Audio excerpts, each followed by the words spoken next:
Peace, y'all. Welcome to today's mathematics with your girl Sunshine Monet L. Today is 928. You already know we're in the month of 9. This is the month of all set. This is the month of Cancer energy, being in the divine womb.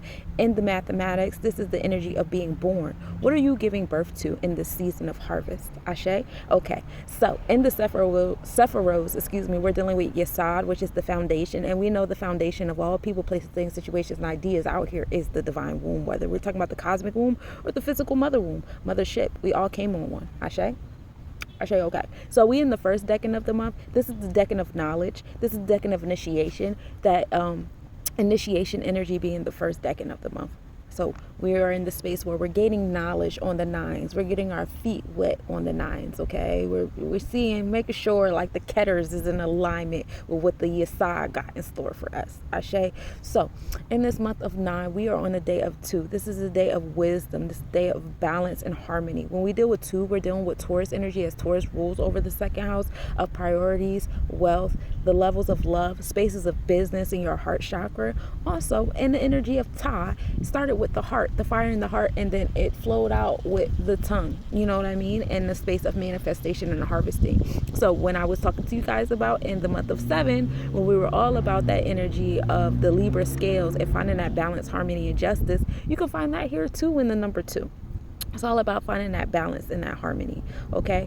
So on this day of 2, this day of wisdom, this day of heart chakra energy, we are in that, we're bringing that to the 9, and that's going to bring us to a sense of mastery. Because really, when you do give birth to, your wisdom, when you give birth to that Tahuti energy, that Chokmah energy, you do come into a sense of mastery because you're allowing the oracles and the sage and the wisdom to tie in the non-physical and the physical realms for you. So you're bringing to life what it is that you really want on the inside, what the cosmic energy wants on the inside, and the universe is in your favor in the realms of those things. They be wanting to be called upon, okay? So we're coming into that 11 number of mastery, and inspiring others by pouring so much into your cup, it automatically pours into the cups of others. And we always move in gratitude for that, right? People love to see a triumphant story. So now we're in this number of mastery. We're on this 11. We're going to bring this 11 to the 8 because we're still in the year of conception, conceiving. What are you conceiving? We are in this year of Sebek, labeling, classification. Just make sure that you don't stay here. You know what I'm saying? 8 is the number of transformation. High highs make low lows. The goal is to be the homeostasis in the middle. This is the year of the wood dragon, right? And so being the homeostasis in the middle is where the abundance comes from. So we're going to do some editing. We're going to do a little building and destroying on that self-mastery so that, we experience and we enforce, with that Oya energy. And as we enforce, we realize, I'm going to enforce it like this, or I'm going to enforce it like that. Or I'm going to like this, I'm going to like this. I'm going to do it like that. So, yeah, that's what we're doing.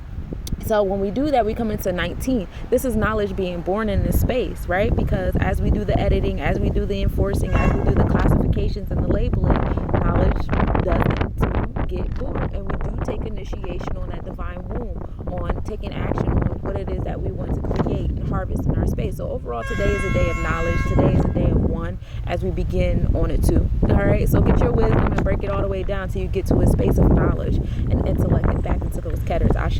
Now let's talk about what's astronomically happening. We start the day off with a 1% waning crescent moon. We are in that moon of cleansing, moon rising at 5:46 a.m. and setting at 7:30 p.m.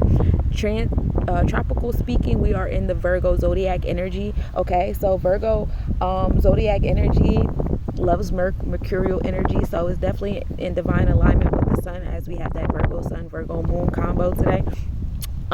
We are in Leo constellation as well as sidereal Leo too. So while our mindset is on organization and self-management, our happenings around us is still on that creative energy, being passionate, stepping into your inner romantic self. Sunrise at 6:28 a.m. and setting at 7:28 p.m. The new moon was at 9:56 p.m. The moon between sun and earth, and no, it was not visible. Asteroid 194 Procne was at the highest point in the sky in Aquarius constellation at midnight. And so that's what I got for you today, my cosmic nobodies.